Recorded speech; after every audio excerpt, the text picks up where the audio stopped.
Bom dia, boa tarde, boa noite, sejam todos bem-vindos. Começando mais um culto no lar. A gente chegou em cima da hora, né? Não é mais ao vivo, mas o horário permanece o mesmo. Vamos então começar a fazer nossa prece?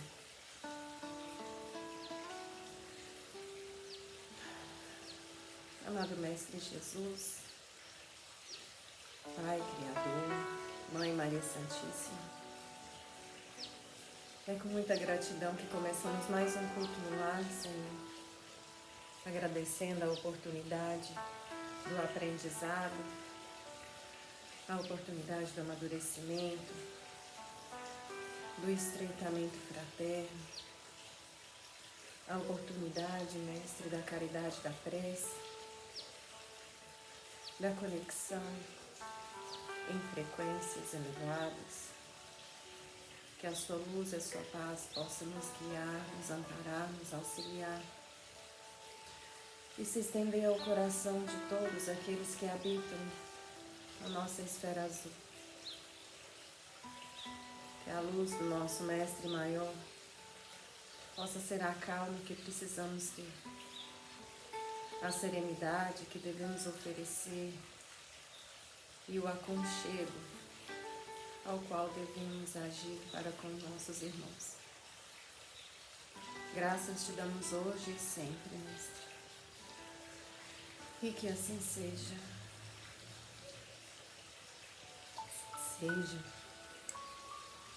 Vamos começar?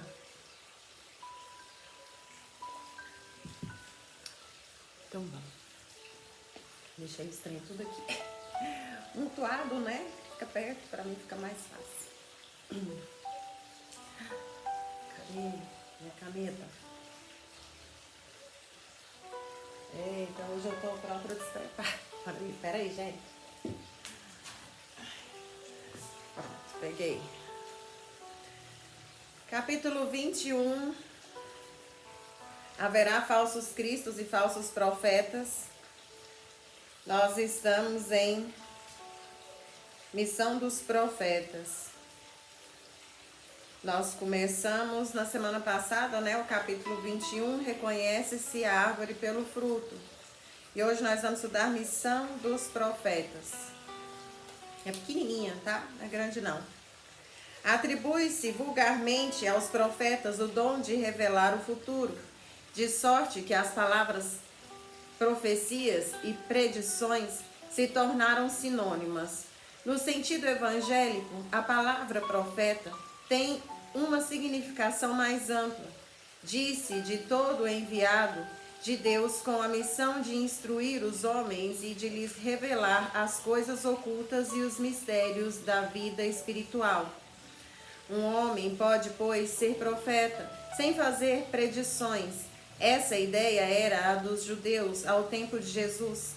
Por isso, quando foi conduzido diante do grande sacerdote Caifás, os escribas e os anciões, estando reunidos lhe escarraram no rosto, lhe bateram com socos e lhe deram bofetadas, dizendo: Cristo, profetiza para nós e dize quem é que te bateu.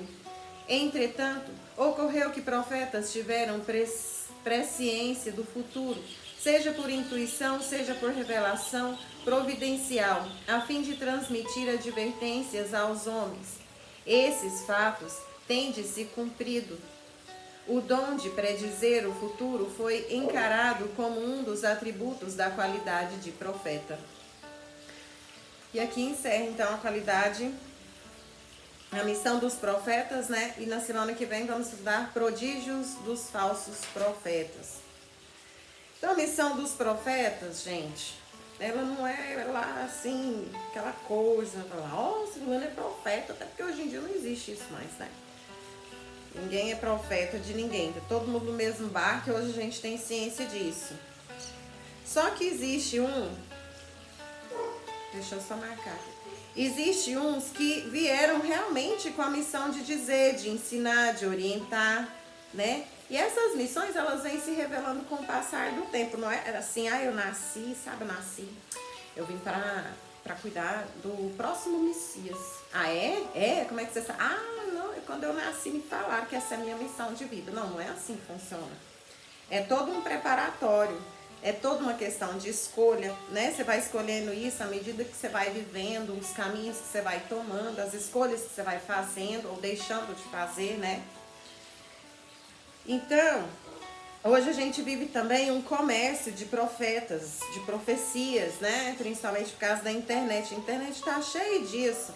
Pessoas que se dizem profetas, estudiosas, né? Que faz e acontece, mas que só consegue, e olha lá, né? Que nem é certo muitas vezes. Só consegue prever um futuro. Ai, vai acontecer uma explosão do vulcão lá na Tailândia. Ai, o chão vai tremer lá no Japão. Ai, um tornado, um furacão vai acontecer lá na Jamaica. Ai, cara, isso não é ser profeta. Não faz diferença. Entendeu? Tipo assim, tá, e vai me acrescentar o que? Saber que vai cair um meteoro lá sei lá, na Irlanda. Isso não acrescentou nada na minha vida. O papel do profeta é orientar, é cuidar, né? É falar assim, olha meu filho, escolha, faça bem suas escolhas, observe o trabalho do Cristo, vê os lados que ele seguia, quais eram as suas palavras. Não é nem ficar assim, você tem que fazer o que eu tô te falando. Porque o que eu te falo, o que eu te falo é que é o certo. Porque eu sou um profeta. Não, não é assim. O profeta, ele não é o que ele fala. É a palavra de outra pessoa que ele te transmite. Porque o que ele fala tem o mesmo peso que todo mundo. Né? Então, o profeta nada mais é que uma pessoa que te traz para analisar o seu próprio caminho, os seus valores, as suas escolhas, esclarece, né? Um comportamento ali, tem que ter um conhecimento, né? Isso a gente espera, um conhecimento dentro da doutrina, seja ela qual for que você escolheu, né? E orientar com amor, com carinho, com compaixão, acolher com respeito cada dor sem preconceito, né? Esse é o papel do profeta. Mas hoje em dia já não existe mais isso, porque graças a Deus muitas pessoas estão descobrindo, né, que o verdadeiro templo é dentro delas. Que elas não precisam de ir lá num sei na onde, num pastor, num terreiro, num padre, para poder pedir oração. Ai, faz oração para mim. Uma vez, gente, eu já contei isso aqui uma vez, vou contar de novo. Quando eu troquei de número do celular, eu trabalhava numa empresa e tal, com vendas, e aí eu troquei de número porque eu não tinha sossego. E aí o número novo que eu comprei era de uma pastora, eu suponho, né? Antes de ser meu. Porque na mesma semana que eu liguei esse número que eu comecei a usar, eu comecei a receber ligações e mensagens via WhatsApp pedindo oração. Falava, pastora Graziela, pastora, faz oração aí pra mim que eu tô brigando com meu marido tem uma semana. Pastora, faz oração pra mim que eu comprei o carro e eu não quero bater. Pastora, faz isso, pastora. Até que um dia eu respondi, não, falava, oh, meu Deus, Deus abençoe, né? Não sei quem é, mas vai lá, Senhor. Dá um jeito lá.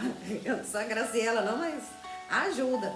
Aí teve uma vez que um rapaz me ligou, uma situação assim, muito inusitada, que eu tava no trabalho já, né, no outro emprego.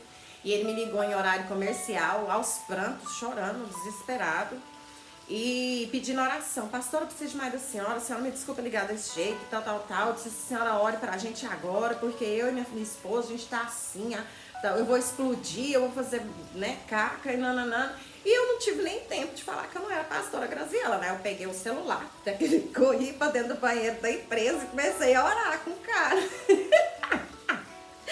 E oração vai, oração vem, eu pedindo para os dois acalmar, Jesus coloca a mão e nananana, e ele, nossa pastora, gratidão, e conversa, gratidão, não é que eu falo gratidão, né? Obrigada, e chorando, e a mulher já veio, já pegou o telefone também, e já orei com essa mulher, enfim, eu fiquei dentro do banheiro aí uns 10, 15 minutos, e aí no final da conversa, ele queria me encontrar para poder me pagar pelo processo, né, ali da oração para pastora. Olha, eu quero encontrar a senhora porque eu preciso contribuir. A senhora agora colocou a mão de Cristo, de Jesus na nossa cabeça. E eu falei pra ele, nossa, não vai pagar não. Mas eu nem sou a Graziela. Aí ele assustou, né? Falou, como assim você não é a Graziela? Não, eu sou a Graziela. Esse telefone não é da pastora Graziela. Eu tô com esse telefone já tem quase um ano. Mas no estado que vocês estavam, não tinham condições de falar que a mãe era Graziela. E mesmo assim o rapaz chorou muito, agradeceu, me ligou algumas vezes depois, né? Ela também, a esposa me ligou e agradeceu, a gente voltou a orar junto. Então assim, não é querendo fazer o filme, mas a gente não precisa ter partido, né? A gente só precisa acalentar, dar carinho, né? Dar suporte. Que diferença faz ali eu ser a pastora Graziela ou não, né? O importante foi acalmar eles, pedir um pouco de luz para que a espiritualidade fosse lá, né? Acalmasse, colocasse ali um bálsamo na situação para que os dois pudessem pensar um pouco melhor. Então esse era o objetivo. Então é mais ou menos assim que funciona. A gente não tem partido, não tem idealidade certa, nem o meu é o certo, o seu é o errado. Não existe isso. O que existe é o acolhimento, o amor, o respeito e levar a palavra de amor, que foi o que Jesus nos trouxe. Beleza? E calmar os corações, né? Porque o povo acha que os profetas tá tudo salvo. Tá não. Tá trabalhando dobrado. Isso quer dizer alguma coisa, né? Então vamos lá. Livro dos Espíritos.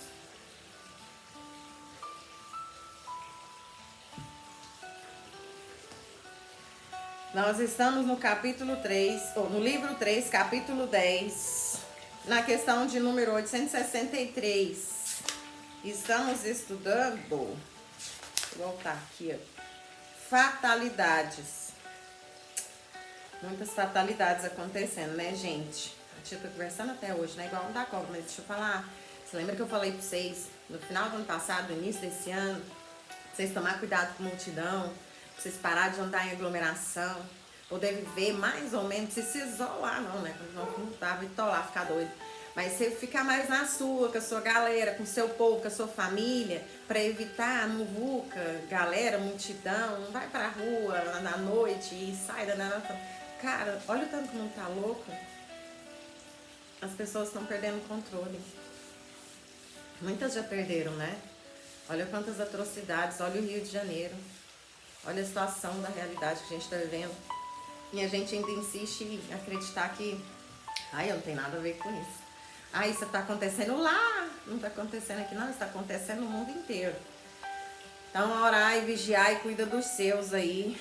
Evita a multidão. Não bate boca. Tenha paz, não tente ter razão. Vai embora de sua casa. A pessoa te xingou, você agradece, né? Falou, obrigado. Vai embora, não vai bater boca não, que o povo tá doido. Beleza? Isso aí, ó, é o planeta. Tá cansado. Ele tá saturado desse tipo de energia. Então ele vai expurgar. Então vamos lá, questão de número 863. Os costumes sociais não obrigam frequentemente um homem a seguir tal caminho antes de que outro, e não está ele submetido ao controle da opinião pública na escolha de suas opiniões? O que se chama o respeito humano não é um obstáculo ao exercício do livre-arbítrio? Olha como que essa pergunta é interessante. Olha o que a gente está vivendo hoje em dia. Vamos lá, ver a resposta dos espíritos. São os homens que fazem os costumes sociais e não Deus. Se submetem a eles é porque isso lhes convém, e o fazem por um ato de seu livre-arbítrio, visto que, se o quisessem, poderiam libertar-se deles.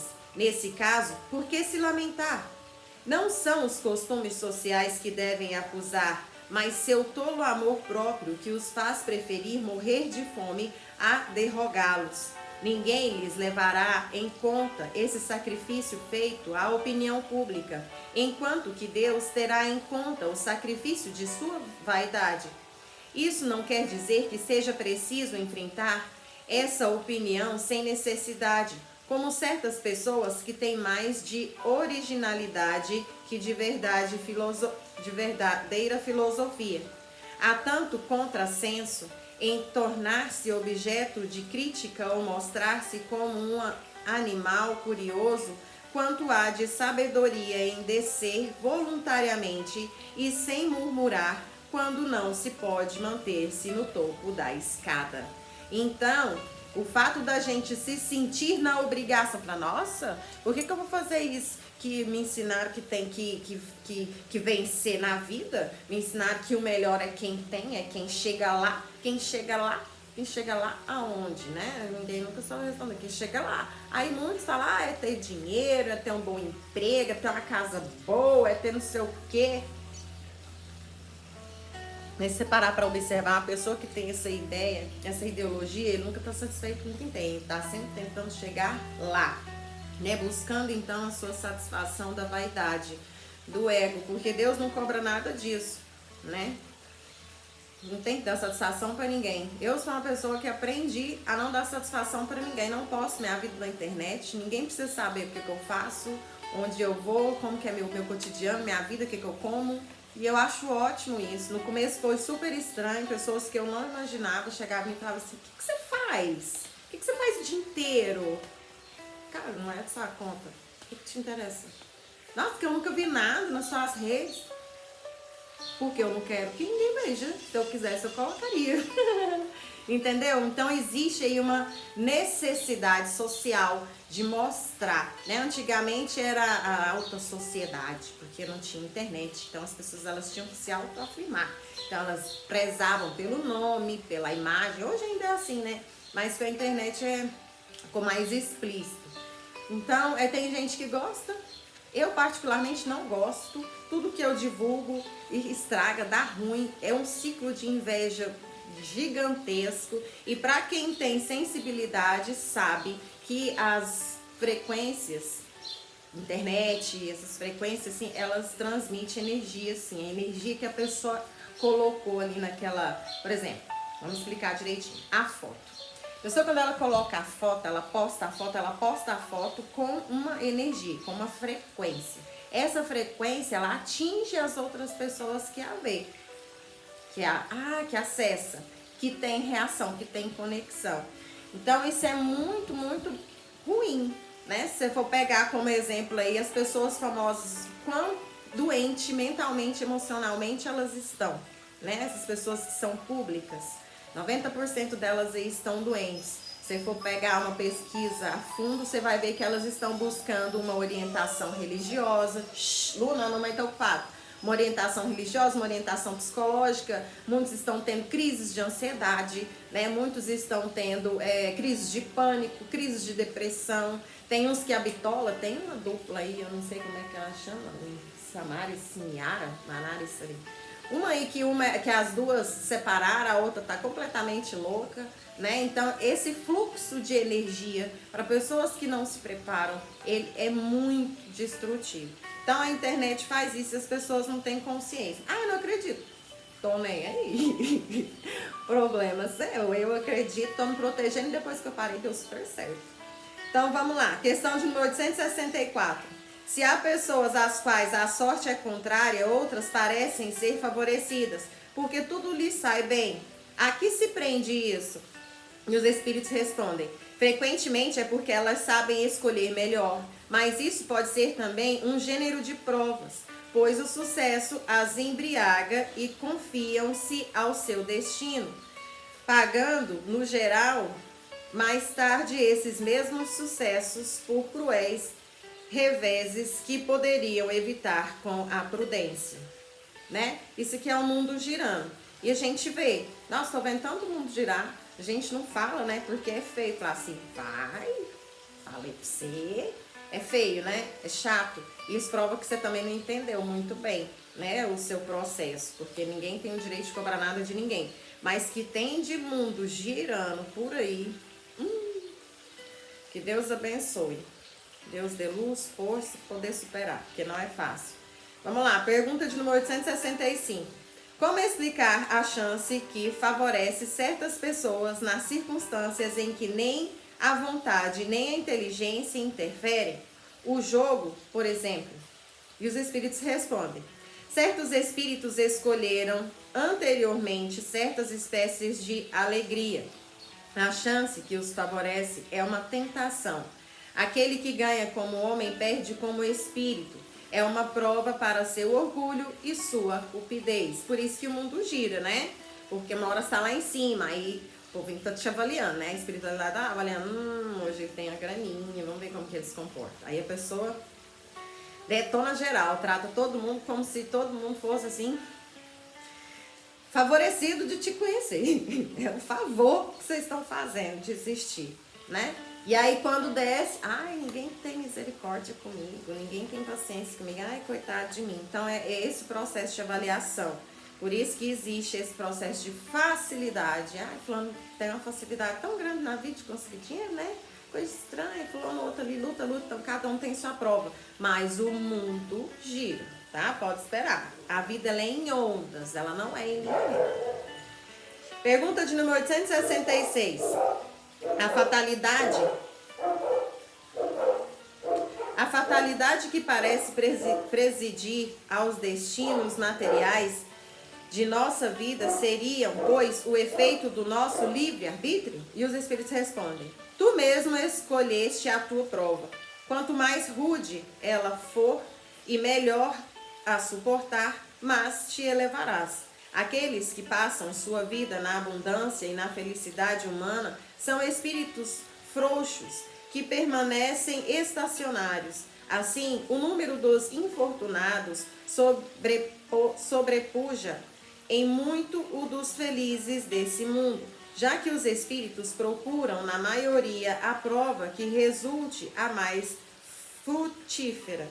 Eles veem muito bem a futilidade das vossas grandezas e das vossas alegrias. Aliás, a vida mais feliz é sempre agitada, sempre perturbada. Não o seria, senão pela ausência da dor.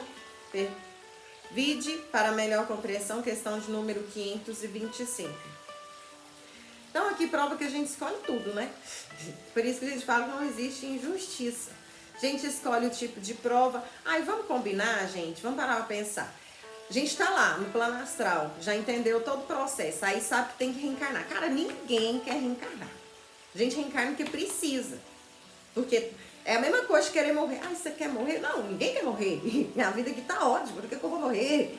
Agora tem gente, claro que tem um processo, né, de depressão, mas não vamos entrar em detalhe não, isso é só um exemplo. Aí lá no plano astral, que é a verdadeira vida, você vai querer nascer?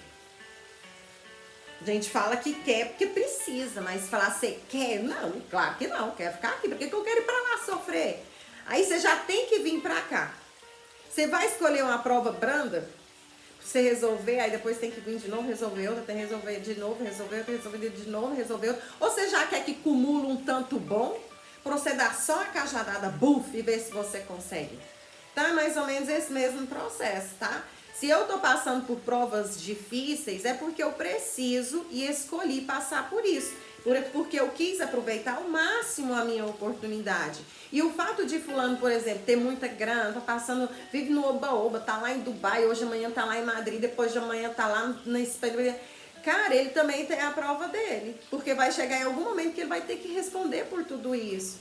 Então, que possamos abraçar a nossa dor, as nossas provas, porque fomos nós que escolhemos, tá? Então, quando a gente vem, geralmente a gente quer já despachar o máximo de coisas possível, porque nós vamos demorar a voltar.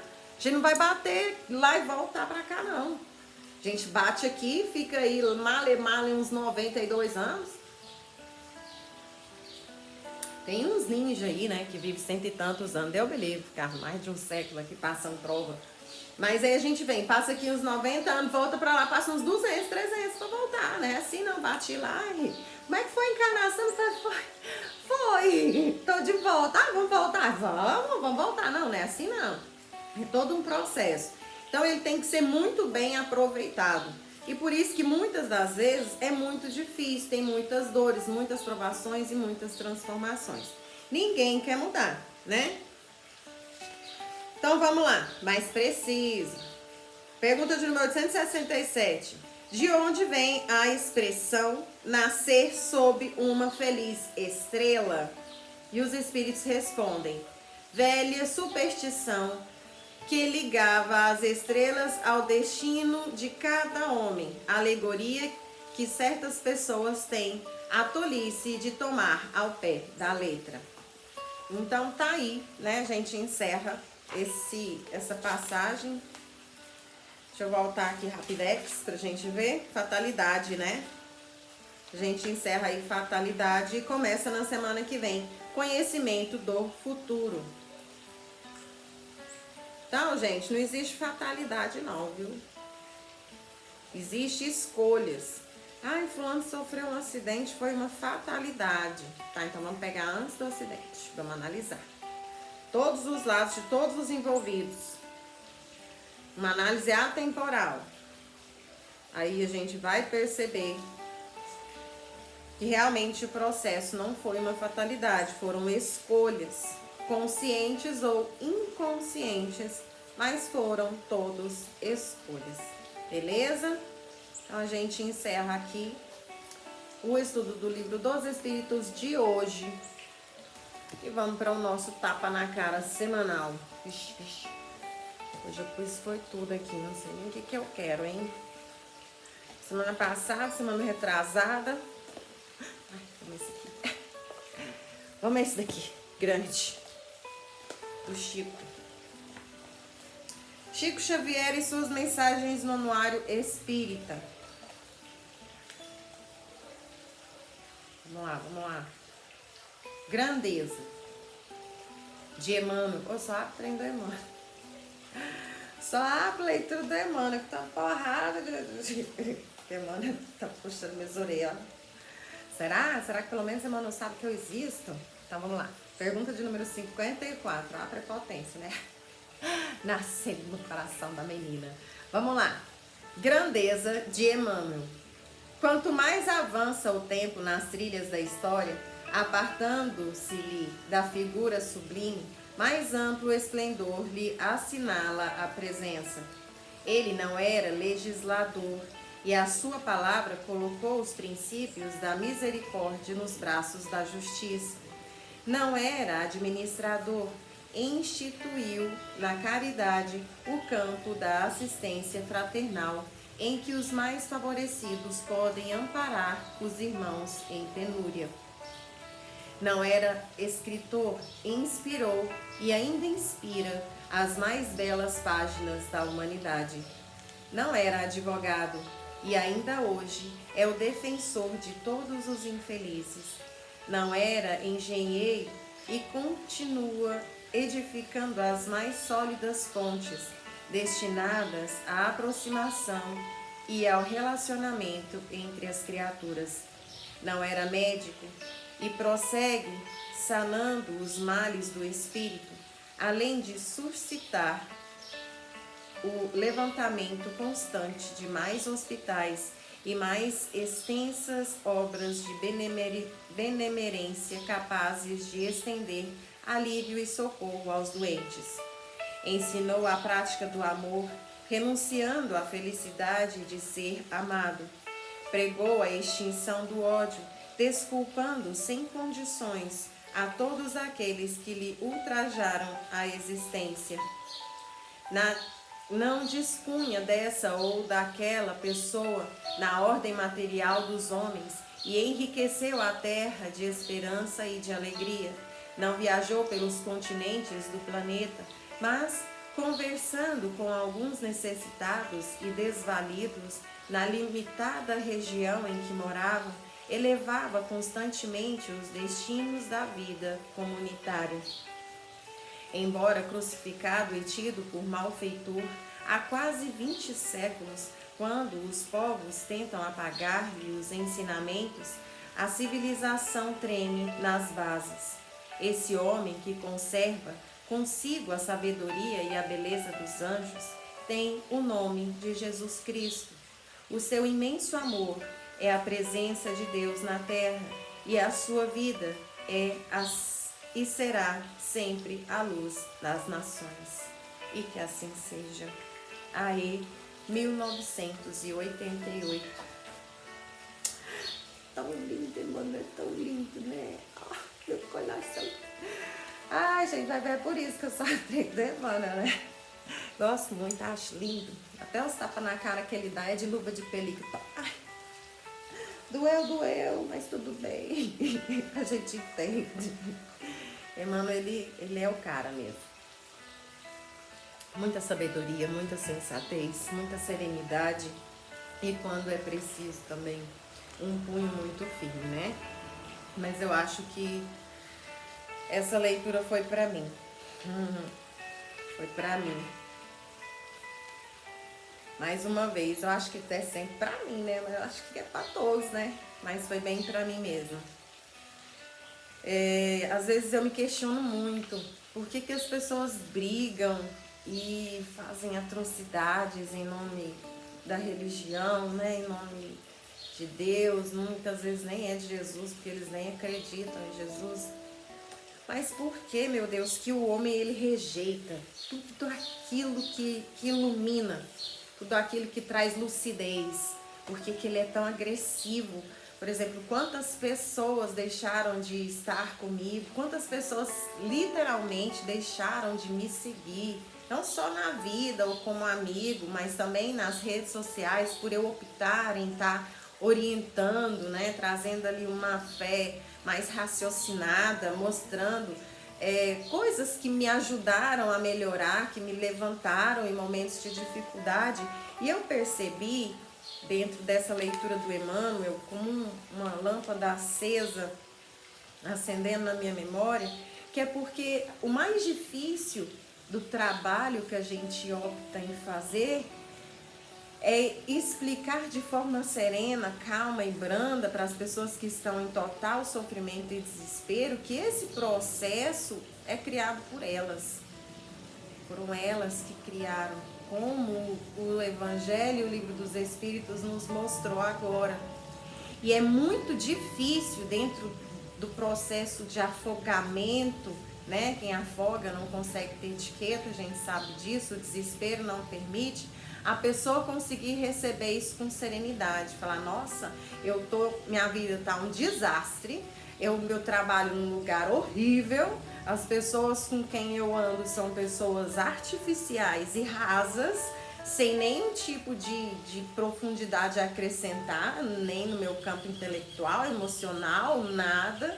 E eu não sei mais o que fazer, tô entrando, isso é um exemplo, tá? Então eu tô entrando num processo depressivo, aí vou e encontro uma pessoa, isso acontece muito comigo, aí eu vou falar com uma pessoa que eu acredito que possa me ajudar, eu converso com ela, no caso eu, e a pessoa fala que a culpa é minha.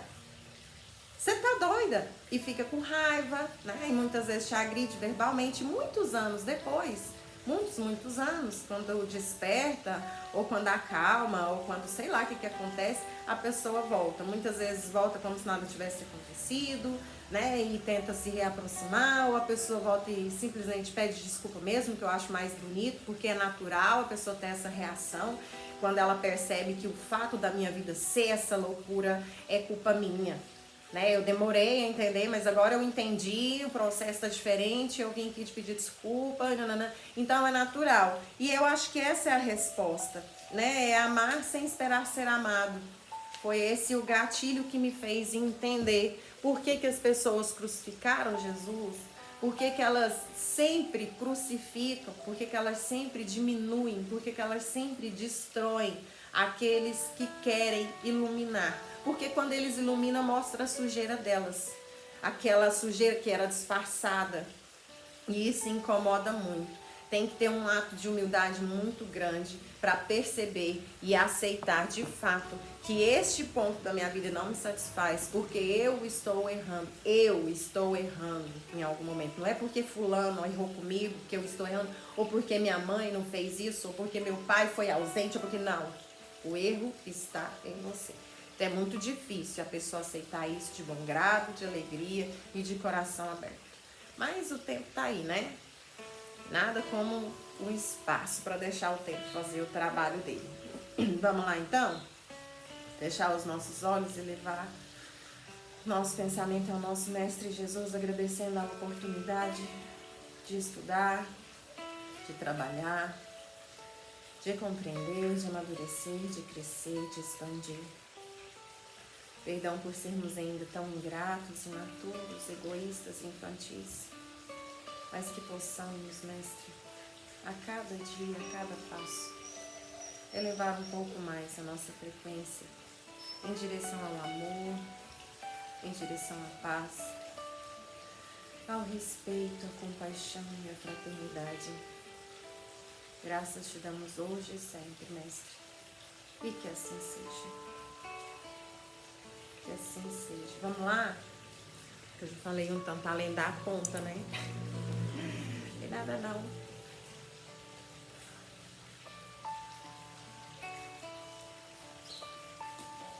Herdeiros do Novo Mundo, Espírito Lúcio.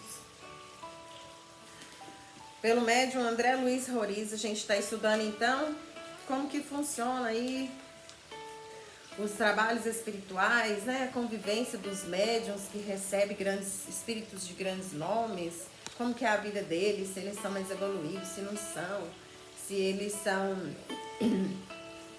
pessoas normais, né? Como todos os outros, lá, lá, lá. E o que acontece também no plano espiritual, atrás dos processos. E aqui a gente parou na história de uma mocinha que se apaixonou pelo seu chefe. Se apaixonou não, né? Ela quer dar ali. Tem uma vida boa. E aí ela começou a atrair, chamar a atenção do seu chefe. E assim, mais bonitinha, arrumadinha. E ela conhecia uma galera, né? Que tinha aí uns contatos com os mortos. E aí ela foi, conversou com essa galera e pediu para que elas fizessem, né, ali um trabalho para que o chefe dela sentisse atração por ela. E aí os espíritos, que são bobos nem nada, né, que tá doido para sugar um fluidozinho vital, o ectoplasma de uma pessoa despreparada, foi lá e aceitou o serviço. E aí foi, colocou o dispositivo lá, né, acho que é Rafael, se eu não me engano. E o Rafael, toda vez que via ela, passava mal, ele falava, nossa, que mulher linda, a mulher mais linda do mundo. Mas, na verdade, a gente sabe que ele estava ali magnetizado pelos espíritos que colocaram ali um dispositivo para que futuramente pudesse, dentro desses contratos que eles fazem, usufruir do fluido vital da menina que pediu esse favor, mas ela ainda não sabe o que está acontecendo. Isso aí nós vamos ver lá na frente. Então, vamos lá, vamos voltar um parágrafo e a gente volta e a gente entra na história. Astuta e matreira, a jovem começara a notar que seus esforços de aliciamento espiritual estavam dando o resultado esperado. Aproveitou-se então para pegar uma carona na felicidade, solicitando autorização para realizar horas extras no trabalho noturno. O pedido, que à primeira vista nada tinha de estranho, era na verdade a senha que indicava a sua presença na empresa no horário da noite, facilitando o contato com seu chefe, caso isso fosse também de seu desejo. Além do mais, Lia passou a caprichar em seu visual, melhorando a aparência o suficiente para atrair os olhares masculinos, alimentando-lhes a cupidez, mas mantendo-se firme ante qualquer propósito de aproximação. Não demorou muito para que passasse a ser vista como a funcionária bonita e difícil. Rafael, que já se interessava pela moça e por isso fiscalizava todos os detalhes de sua ficha cadastral e sua capacidade na empresa, ficou a par de sua solicitação para a jornada noturna extraordinária. A ação espiritual inferior sobre a sua mente sobreexcitada abasteceu-o com imagens novas. Parecia que a sorte lhe sorria, com a possibilidade de estar mais próximo da já desejada fêmea. Era uma empregadinha, pensava Rafael, mas que mulher desejável que era aquela. Nessa altura, as entidades coligadas a Lia passavam a exercer importante papel de provocação sexual na mente do rapaz, fazendo produzir hormônios específicos como resultado da estimulação subliminar dos centros mentais correspondentes, fustigando as células genéticas para a produção dos elementos, força masculina com os quais conseguiram obter o tão desejado elo entre os dois. Tá vendo que não é magia? É estímulo, né? Igual quando você vai lá e usa uma droguinha. Por exemplo, como é que chama? Canabidiol, né? A substância THC que libera não é a droga, não, é o seu organismo. Tá? O seu organismo, ele absorve a substância e libera, né, o THC no seu organismo, é o seu organismo. Então aqui a espiritualidade trabalha da mesma forma, ela vai lá e estimula o organismo do Rafael a liberar, né, dali a liberar mais feromônio, pro Rafael ficar lindo, mais doidão. Então vamos lá. A presença obsessiva ao redor de Rafael foi intensificada. Espíritos de mulheres pervertidas e o envolviam no hálito venenoso do prazer proibido. O seu corpo respondia favoravelmente ao relembrar as antigas emoções que já não conseguia mais experimentar no relacionamento estável de seu casamento. Alice lhe servia de companheira, de arrumadeira, de mãe para seus filhos, mas depois do nascimento dos mesmos, algo do encanto excitante da relação física entre eles perdera o brilho. Então, Rafael já se acostumara a ir buscar as velhas emoções nos contatos fugídios e rápidos com mulheres remuneradas para prestarem tais serviços. No entanto, tudo sem emoção, sem paixão e sem carinho. Com Lia, no entanto, sentia algo mágico, diferente, como se houvesse retornado aos primeiros tempos da juventude adulta. E então, resumindo a história, não foi difícil que os dois acabassem trocando intimidades acaloradas, estabelecendo-se um vínculo afetivo e entregando-se o rapaz aos encantos afetivos daquela mulher experiente nas artes da sedução. E tudo tem um preço, tá? Meses depois, Lia estava grávida conforme havia planejado. Então tá vendo aí, né? Vocês não abrem o olho, não. Me fala assim, eu sou livre. Uhum. Então vamos lá. Então o plano começava a funcionar. Rafael se surpreende com a ocorrência. Não deseja um escândalo em família. Sabe que não pode, no entanto, descartar a moça que, em verdade, é com quem se abastece de afeto físico. Então, combina com ela a sua volta à antiga cidade praiana. Lá, adquire apartamento discreto, mas confortável, onde constrói doce aconchego para que, sob a proteção daquele teto, Lia possa trazer à vida aquele filho que ela insiste em não abortar. O filho era a arma de Lia contra Rafael, a garantia de seu bem-estar futuro nesta vida. Desde que tivesse o conforto seguro e o patrimônio de Rafael, a moça se sentia muito feliz em poder estar longe dele por alguns dias da semana, garantida igualmente a sua liberdade e a possibilidade de desenvolver sua vida de acordo com seus próprios desejos. Poderia namorar outros homens, poderia agir como quisesse, desde que estivesse disponível a Rafael nos dias em que este prometeria ir vê-la. Estabelecida uma quantidade fixa para as despesas, Lia continuou a ser assalariada da empresa com a conivência de Moacir, que, inteirado das dificuldades de Rafael, auxiliou o concunhado para que todo o problema fosse resolvido sem causar qualquer abalo ao matrimônio oficial. Com o passar dos meses e anos, Rafael preferiu ir se afastando fisicamente de Lia para que seu relacionamento adulterino não prejudicasse os seus interesses financeiros na empresa, e também porque encontrara aventuras mais saborosas ao contato com outras mulheres. Afinal, pensava Moacir ao meditar sobre os azares de Rafael. Os dois eram sócios nos prazeres havia já muito tempo. Nada mais justo de que se apoiarem nas horas complicadas como essa. Só mais um parágrafo.